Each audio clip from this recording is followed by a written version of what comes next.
Fala galera, mais um teminha pra gente discutir e ser feliz juntos. Eletroquímica. Para de rir, cara. Eletroquímica, olha só, a gente vai trabalhar com energia elétrica e energia química. O próprio título já dá uma prévia da aula pra gente. Só que não adianta a gente começar e trabalhar todas as nuances de eletroquímica sem saber do que esse processo se trata. O que é um processo eletroquímico? É um processo, que usa dispositivos que realizam reações redox. Lembra o que são reações redox? Olha o nome, redox. São reações que têm redução e oxidação acontecendo ao mesmo tempo. Só que lembra, geralmente para uma reação acontecer eu preciso ter contato entre os reagentes. Dentro de eletroquímica eu tenho um caso especial em que as reações redox acontecem sem contato direto entre os reagentes. Como assim? A gente vai ver como que os dispositivos são construídos para permitirem essa reação, esse trânsito de elétrons sem necessidade de contato direto entre os reagentes. Tá, e aí, a gente tem dois mecanismos, dois dispositivos eletroquímicos diferentes. Pilha, que você já conhece do dia a dia, e eletrólise, que nem todo mundo já ouviu falar. Mas pensa na pilha, para que você usa uma pilha? O que você quer uma pilha no seu dia a dia? Você usa essa pilha para ligar em algum aparelho e gerar energia elétrica para esse aparelho funcionar, certo? Então essa é a função da pilha. Ela pega uma energia química de uma reação química que acontece dentro do dispositivo e converte essa energia química em energia elétrica. Essa energia elétrica é o que eu vou utilizar para determinada função, para determinado aparelho eletrodoméstico, tudo bem? Enquanto a eletrólise é o processo inverso da pilha. Eu pego uma fonte externa de energia elétrica, geralmente eu tenho que associar uma bateria ao meu dispositivo para conseguir gerar uma energia química, ou seja, eu dependo de uma fonte externa de eletricidade para forçar uma reação química a acontecer. Repara bem como eu falei, forçar uma reação química a acontecer. Quando eu quero forçar alguma coisa, essa coisa não acontece naturalmente, não acontece espontaneamente. Então isso já é uma coisa que você tem que ter muito bem na sua cabeça para começar a discussão. A pilha é um processo espontâneo, enquanto a eletrólise é um processo forçado. Você não precisa fazer nada para aquela pilha gerar energia, basta você ligar no seu aparelho. É um processo espontâneo, basta ter os eletrodos ligados nas pontas certas que a pilha vai funcionar, ela vai converter energia química em energia elétrica. Agora, eletrólise não. Você quer fazer uma reação não espontânea acontecer. Se você não fizer nada, ela não vai acontecer, porque ela não é espontânea. O que você vai ter que fazer? Vai precisar associar uma bateria, uma fonte externa de energia elétrica para obrigar essa reação não espontânea a acontecer, ok? Mensagem que a gente tem que tirar disso. Conversão de energia química em energia elétrica, pilha, processo espontâneo. Conversão de energia elétrica em energia química, eletrólise, processo não espontâneo, processo forçado. E a gente vai trabalhar nossa aula nesses dois polos, pilha versus eletrólise. Primeiro pilha, que é o processo espontâneo, é mais fácil da gente entender. Depois eletrólise, a gente vai ver que muitas coisas acontecem exatamente o oposto. Sempre esse caminho, um inverso do outro, ok? Então pilha também pode ser chamada de célula voltaica, pode ser chamada de célula galvânica, é um processo espontâneo que a gente identifica isso na pilha pela diferença de potencial, a DDP, tá? Ou a FEM, força eletromotriz, a gente vai ver como calcula isso.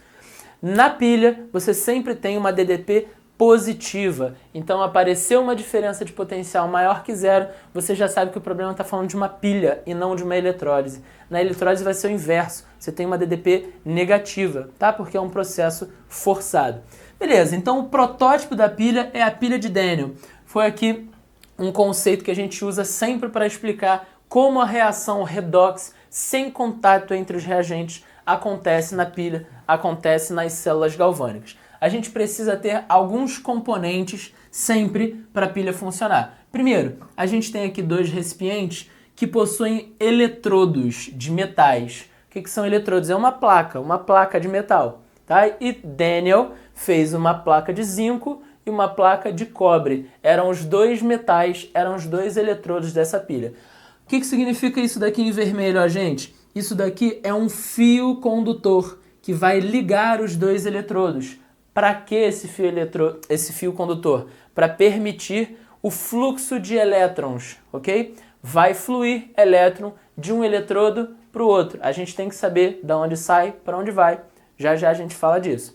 O que é isso que eu coloquei, ó? É um voltímetro. Eu meço a minha diferença de potencial a partir desse voltímetro.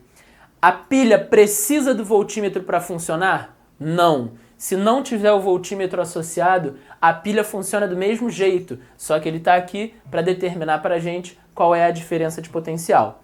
Ok? Tudo bem? Beleza. Aqui eu tenho a ponte salina. A ponte salina tem duas funções. Primeiro, fechar o circuito. Olha só, eu preciso ter um caminho fechado para permitir o fluxo de elétrons ou fluxo de cargas. Tudo bem? E a outra função dela é prolongar a vida útil. A gente vai ver como é que isso acontece. A ponte salina prolonga a vida útil da pilha. Então, beleza. E esses eletrodos têm que estar imersos em soluções de sais provenientes do mesmo metal. Como assim? Eu tenho um eletrodo metálico de zinco imerso em uma solução de sulfato de zinco. Eu tenho um eletrodo de cobre imerso em uma solução de sulfato de cobre 2. Ok? Beleza. Como é que isso vai trabalhar? Como é que esse sistema vai trabalhar? Depende de uma ordem de reatividade, depende de uma diferença de potencial. O fluxo de elétrons acontece por diferença de potencial. Diferença de potencial entre quem? Entre os eletrodos metálicos. Então, cada metal tem uma tendência de sofrer redução ou de sofrer oxidação. São os potenciais. O potencial de oxidação analisa a tendência que esse cara tem de se oxidar. O potencial de redução analisa a tendência que esse cara tem de se reduzir. Então dá uma olhadinha para essa ordem de reatividade. Ó. Aqui no início eu tenho metais alcalinos, alcalinos terrosos, alumínio, beleza. Olha lá no final. Prata, ouro, platina. No final dessa ordem, para você lembrar bem como é que essa ordem de reatividade se dá, no final da ordem eu tenho metais nobres. Eu tenho prata, eu tenho ouro, eu tenho platina. O que significa um metal nobre? Uma aliança, ela não se oxida muito. Ela não tem a tendência de se oxidar. Ela tem tendência de ficar na maneira reduzida, na forma metálica. Por quê? Isso tudo é análise de potenciais. Então, um metal que não se oxida com facilidade é um potencial que tem baixo potencial de oxidação. Ok? É um metal que, por ter baixo potencial de oxidação, tem um alto potencial de redução. Então você pode olhar nesse final dessa ordem de reatividade. Quem está aqui tem alto potencial de redução. E quem está aqui tem alto potencial de oxidação. Então, para ficar mais fácil na sua mente, a gente já trabalhou essa ordem de reatividade lá em reações inorgânicas. Mas, relembrando, essa é uma ordem crescente de potencial de redução.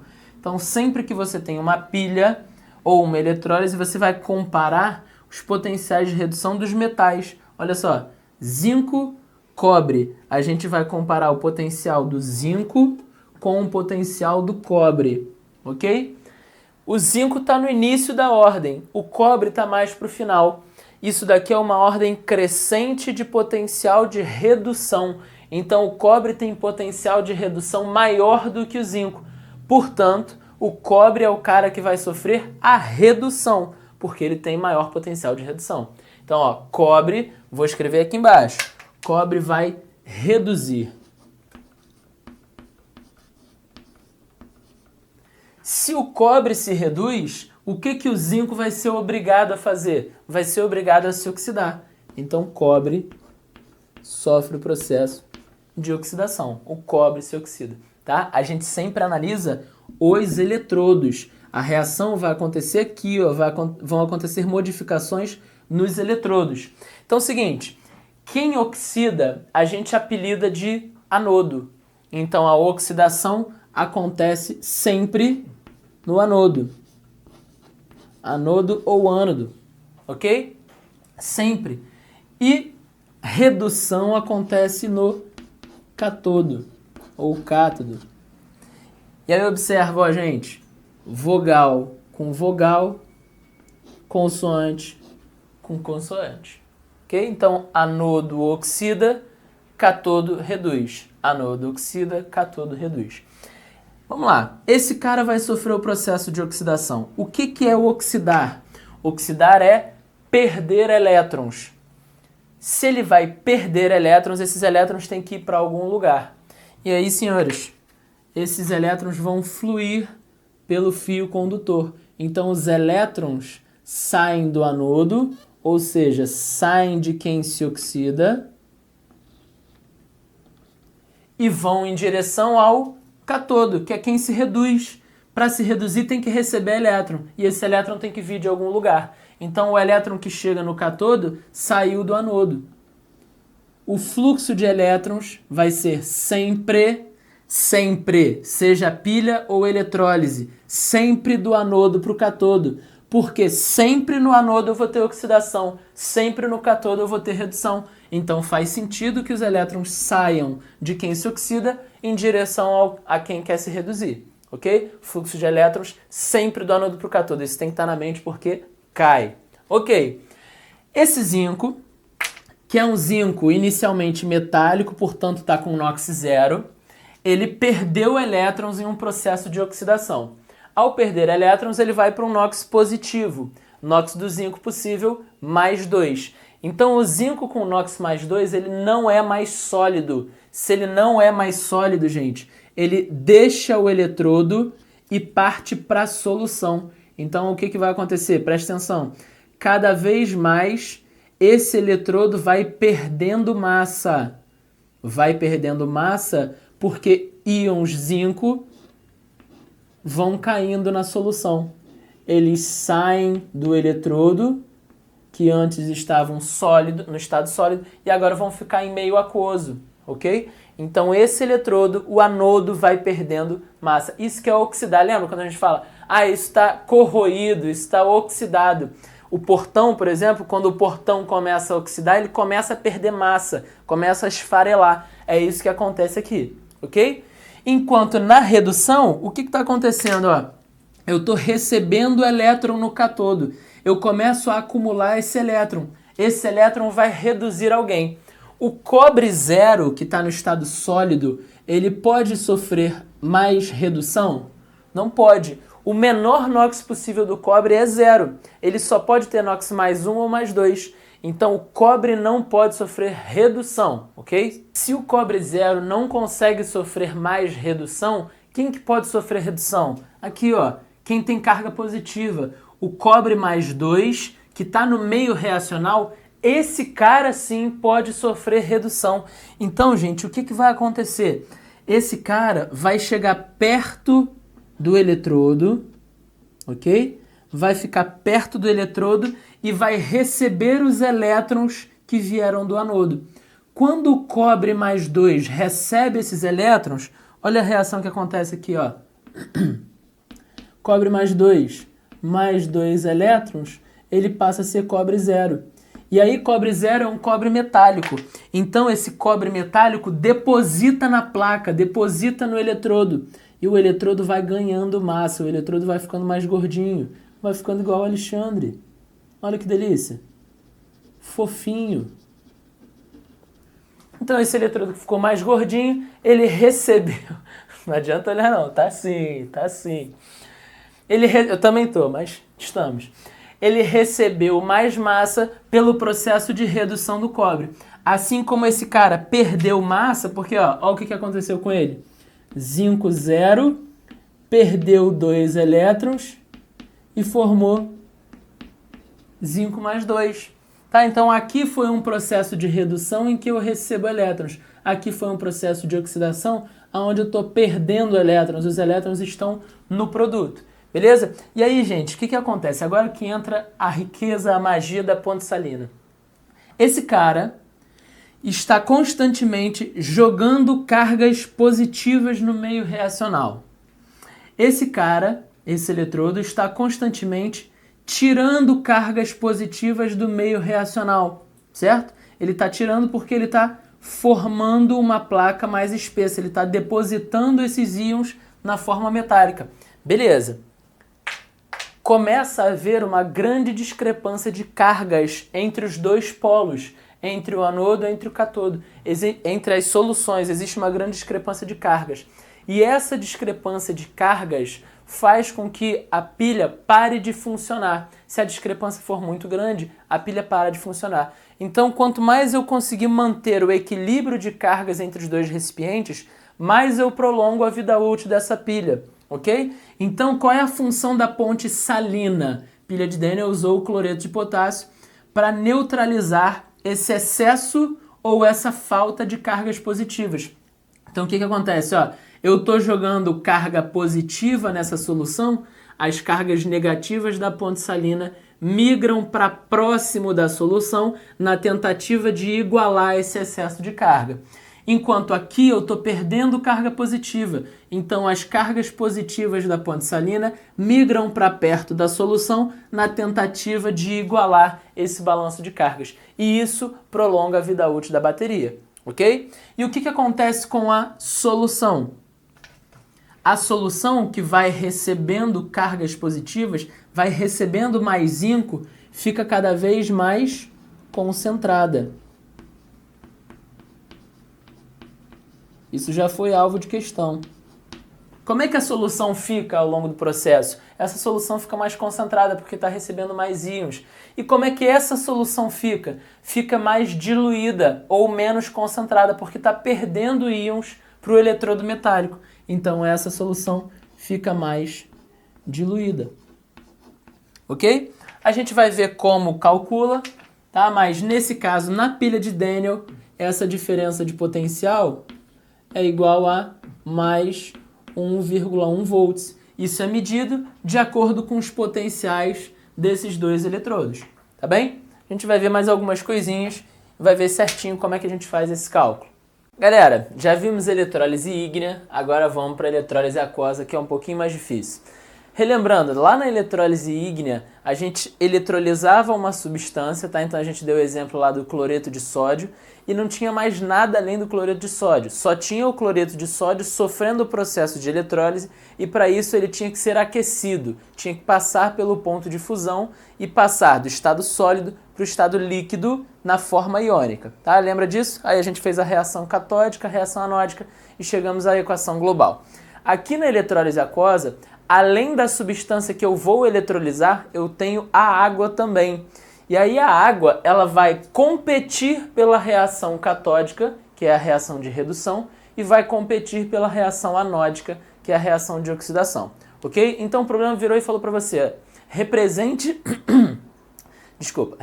as reações de eletrólise aquosa do sulfato de magnésio. É isso que eu coloquei aqui no quadro. Sulfato de magnésio. O que a gente vai fazer? A gente vai representar primeiro a dissociação da substância que ele vai eletrolizar. Então, se eu tenho aqui o sulfato de magnésio sólido, eu vou representar esse cara sofrendo o processo de dissociação em meio aquoso.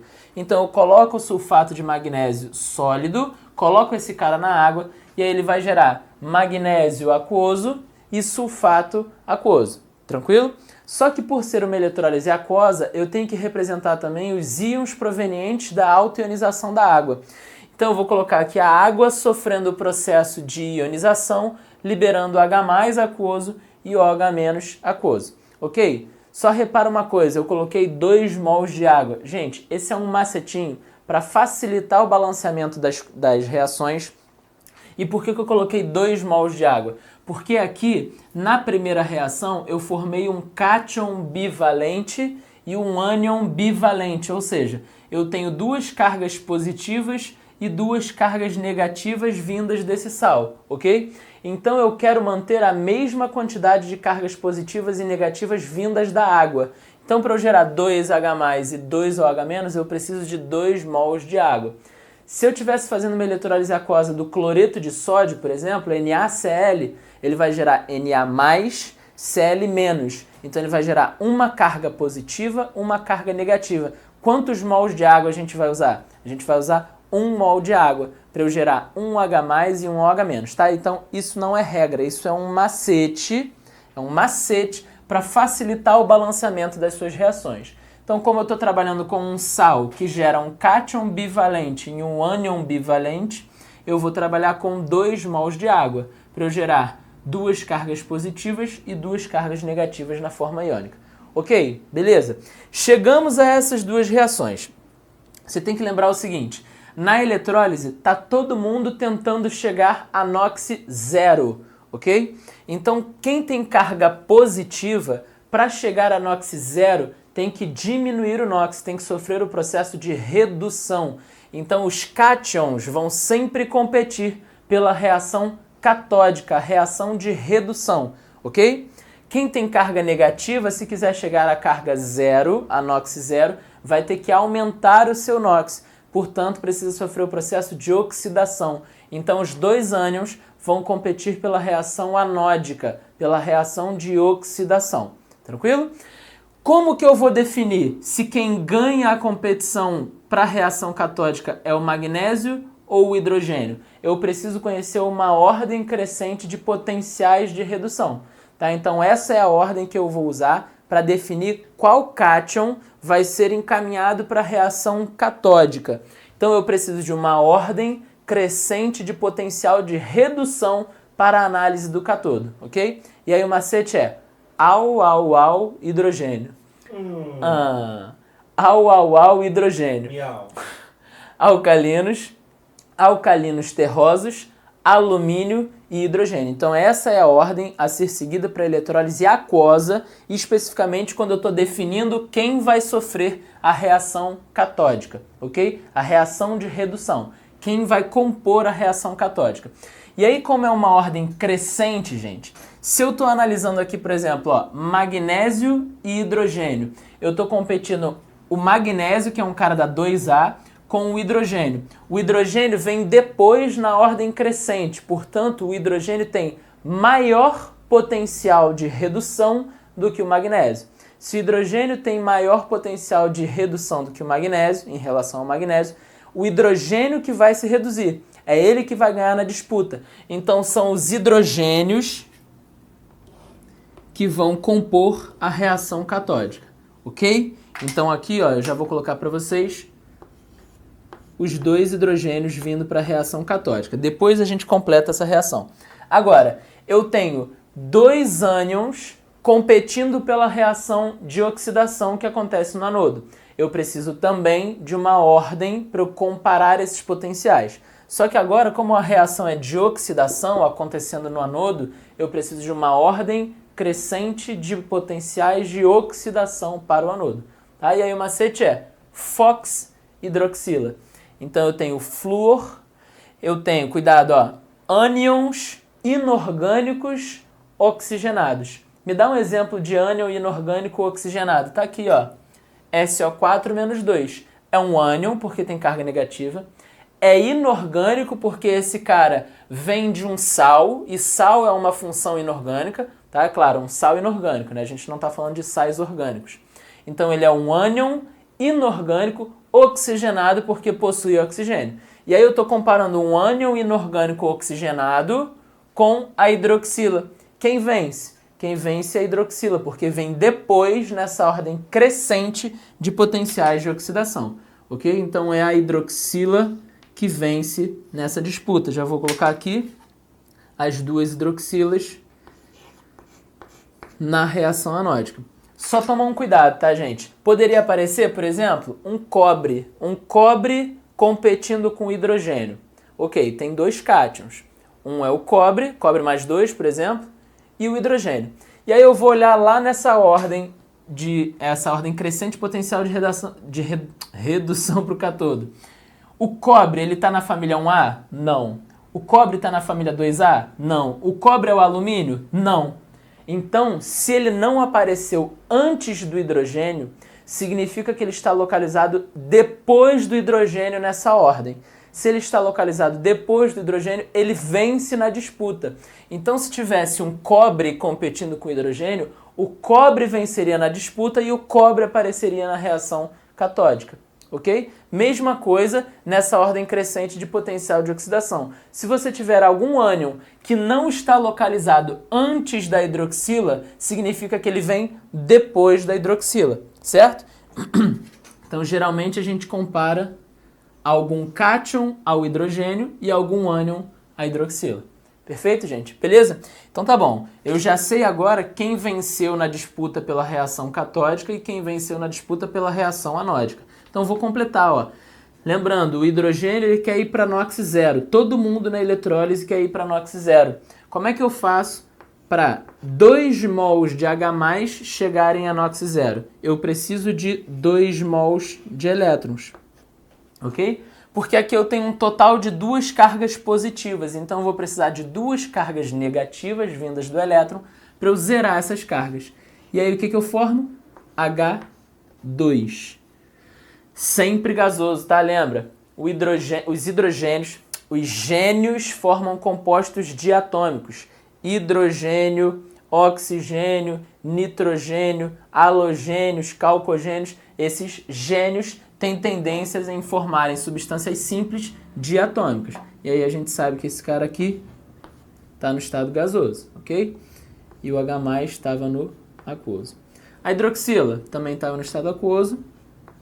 Só que a hidroxila, gente, ela não está sofrendo redução, então ela não está recebendo elétrons, ela está perdendo elétrons. Então eu já coloco o elétron do lado dos produtos, ó. Se aqui tem 2 cargas negativas, para chegar a NOx zero, eu preciso perder 2 cargas negativas. Então eu vou liberar 2 elétrons, ok? E aí não tem jeito, você vai ter que gravar que essa reação de oxidação da hidroxila tem um padrão, é sempre dessa maneira. 2 mols de hidroxila perdendo 2 elétrons, formando 1 mol de água e meio mol de H2. Ok? Então, como que eu costumo decorar isso daqui, ó? Se você pensar, lembra do peróxido de hidrogênio, H2O2? Aqui, ó, tem 2 hidrogênios, 2 oxigênios. Então, finge que isso daqui está formando o H2O2. Quando você pega o H2O2 a gente lembra que se decompõe em água e meio de O2. É por isso que a água oxigenada, lembra por que você usa água oxigenada? Para liberar oxigênio e matar as bactérias anaeróbicas, ok? Então aqui, gente, 2 mols de hidroxila liberando 2 mols de elétron, formando 1 mol de água e meio mol de H2. Isso não muda, isso vai ser sempre assim, beleza? Cheguei a essas 4 reações, o que eu vou fazer? Vou somar todas as reações para chegar à minha equação global. Quando eu somo, ó, tira o print aí. Copiou? Copiou no caderno? Vou começar a cortar, hein? Tenho 2 mols de H+ aqui, 2 mols de H+ aqui, cortei. Tenho 2 mols de hidroxila aqui, 2 mols de hidroxila aqui, cortei. 2 mols de elétrons no reagente, 2 mols de elétrons no produto, cortei. Tenho 1 mol de água aqui, tenho 2 mols de água aqui, então eu corto 1 mol só e deixo 1 mol de água restante. Tranquilo? Beleza? E aí eu vou somar. O que sobrou? Ó? Tenho MgSO4 sólido no reagente, mais 1 mol de água líquida, formando Mg mais 2 aquoso, mais SO4 menos 2 aquoso. E para finalizar, olha só, eu formei 1 mol de gás hidrogênio aqui e mais meio mol de gás hidrogênio aqui. Então, somando 1 com meio dá 1,5. 1,5 é a mesma coisa que 3 sobre 2 mols de hidrogênio gasoso. Beleza, gente? Então parece uma reação gigante, mas você vai fazer passo a passo e no final é só somar todas as reações que você fez, ok? Então, recapitulando, vou fazer eletrólise aquosa do sulfato de magnésio. Representa o sulfato de magnésio dissociado. Só que como é eletrólise aquosa, eu também tenho que representar a altionização da água. Como eu tenho cátions e ânions bivalentes, eu vou utilizar 2 mols de água. Formei 2 mols de H+, 2 mols de OH-. Os cátions vão competir pelo cátodo. Eu preciso me basear em uma ordem crescente de potencial de redução para o cátodo. Entre o magnésio que está na 2A e o hidrogênio vence. Então o hidrogênio vem para a reação catódica. Entre os dois ânions que estão competindo pela reação anódica, eu tenho que seguir uma ordem crescente potencial de oxidação para o anodo. Então estou competindo um ânion inorgânico oxigenado com a hidroxila. A hidroxila vem depois, a hidroxila ganha. Então a hidroxila vem para a reação anódica. Na redução dos hidrogênios, eu preciso receber 2 mols de elétrons e formar 1 mol de H2. Na oxidação das hidroxilas, eu perco 2 mols de elétron, formo água e meio de O2 a partir de 2 mols de hidroxila. Depois somo tudo, corto o que está repetido, o que tem no reagente e no produto eu consigo cortar, o que sobrou eu somo e chego à minha equação global. Essa é a minha reação de eletrólise aquosa do sulfato de magnésio. Beleza? Tudo bem, gente? Foi? Só coloquei esses dados relevantes aqui porque a gente vai usar no próximo quadro, só para você internalizar esses dados, que é onde a gente vai resolver algumas questões de eletrólise, para você ver mais ou menos como se comportam essas questões, ok? Então, primeira coisa, kit. O que significa isso?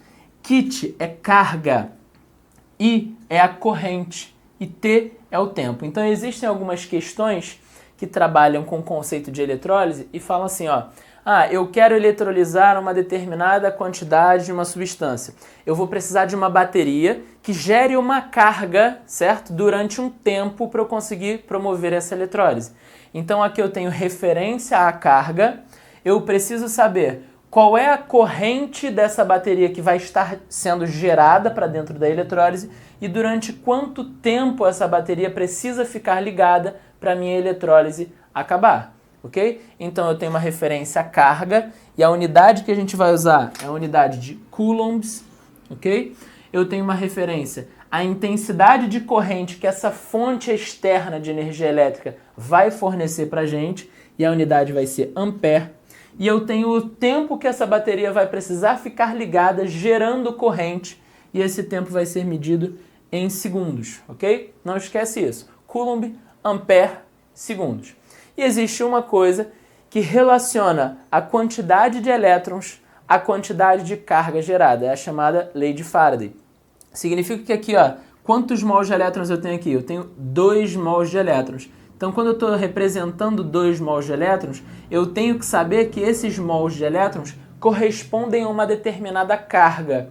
Que carga é essa? Cada mol de elétrons corresponde a 96.500 coulombs. Tá vendo? Coulomb é a mesma unidade que a gente usa aqui. Então já vai percebendo que existe uma relação entre essas duas expressões. E aí muitas vezes as questões pedem para você relacionar essas duas expressões no meio da questão. Você vai ter que entender como isso acontece, eu vou mostrar para você. Tá? Então 1 mol de elétron gera uma carga equivalente a 96.500 coulombs. Se eu preciso de 2 mols de elétrons para realizar a minha eletrólise, eu vou precisar de 2 vezes 96.500 coulombs, tá bom? Tira um print disso, grava na memória ou escreve no seu caderno, que no próximo quadro, nas questões, a gente vai precisar desses dados. Só um minutinho que eu já volto. Bom, galera, vamos aplicar agora todos os conhecimentos que a gente aprendeu de eletrólise dentro desse exercício. Eletrolizou-se cloreto de magnésio aquoso durante 9.650 segundos com uma corrente de 10 A. Represente as reações referentes à eletrólise e qual o volume gasoso produzido na SNTP. Então, gente, quando a gente se depara com uma questão dessa, a primeira coisa que a gente vai fazer é montar as reações para a gente conseguir visualizar o que está acontecendo. Tá? Então, na letra A, a gente já vai resolver essa questão representando todas as reações referentes a essa eletrólise. Primeiro, qual é a substância que ele está eletrolizando?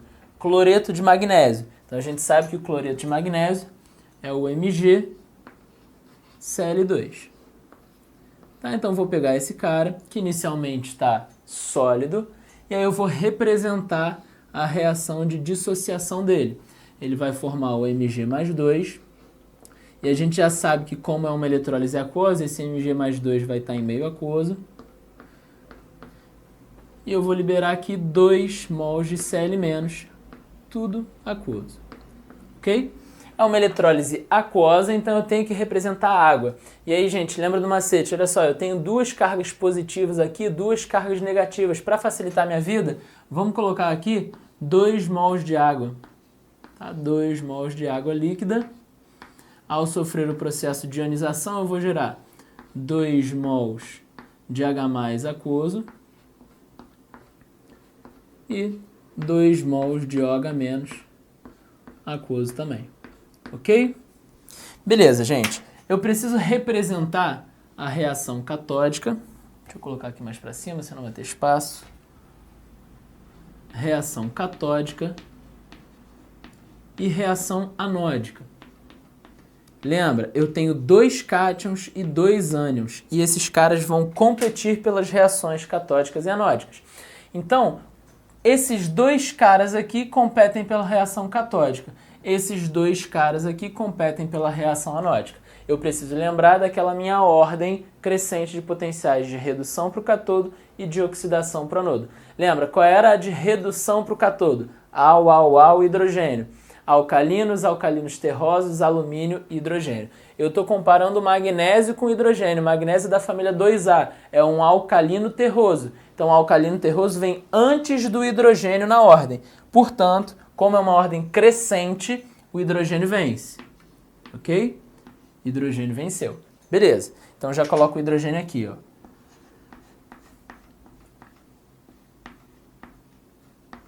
Ok.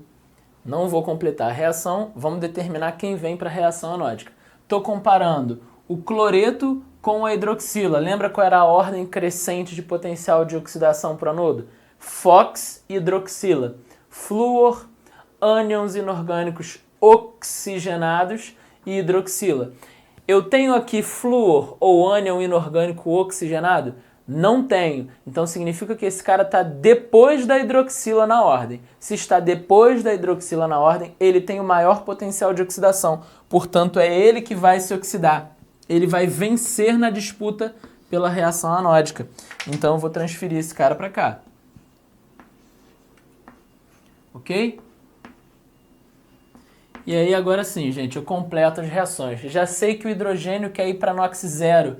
Se eu tenho 2 cargas positivas, eu preciso receber 2 elétrons e eu vou formar, lembra, como ele é um gênio, ele vai formar uma substância simples diatômica, H2, que é um gás. Assim como o cloro está na família 7A, é um halogênio, então ele também vai formar uma substância simples diatômica. Só que aqui a carga é negativa e quer ir para zero, então ele não vai receber elétrons, ele vai perder elétrons, porque ele quer se oxidar, ele quer aumentar o seu NOx. Como eu tenho 2 cargas negativas, eu preciso perder 2 elétrons, e eu formo o Cl2 gasoso. Ok, gente? Beleza? Então essas são as reações. Se eu quiser ir um pouco mais, se eu quiser chegar a uma equação global, eu traço a linha aqui embaixo, vou somar todas as reações, tiro o print aí para lembrar, tá? Que eu vou começar a riscar.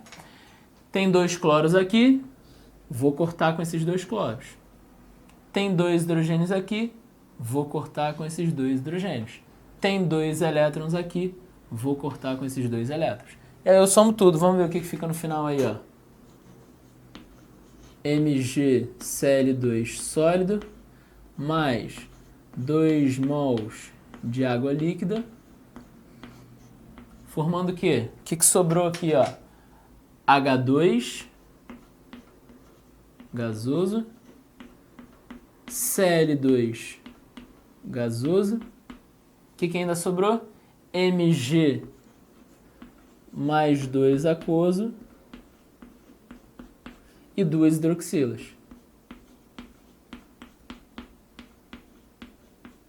Repara, gente, uma coisa interessante, o problema poderia perguntar pra gente, ao final da eletrólise, o pH ficou ácido, básico ou neutro? É uma pergunta que poderia ser feita.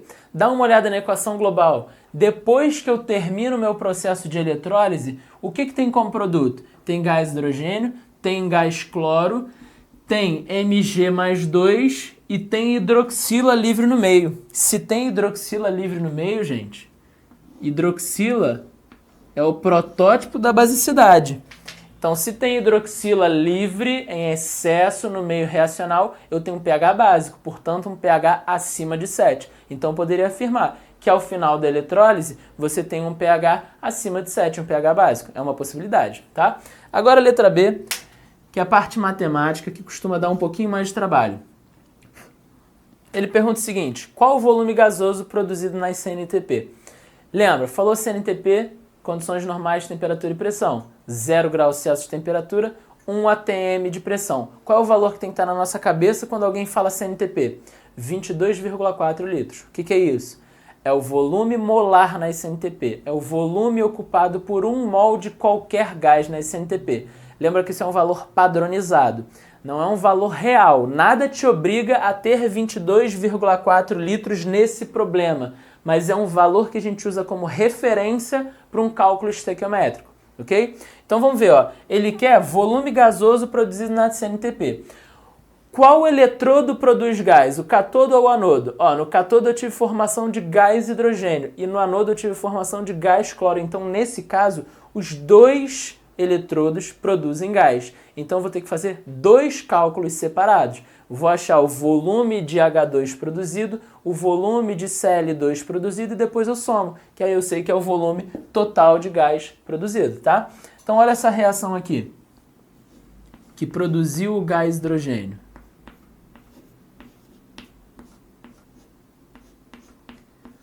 Qual é a relação que eu consigo tirar aqui, gente? Eu consigo tirar aqui, a cada 2 mols de elétrons recebidos nessa eletrólise, eu produzo 1 mol de gás hidrogênio, ok? Então aqui, ó, eu vou relacionar isso com isso, ok?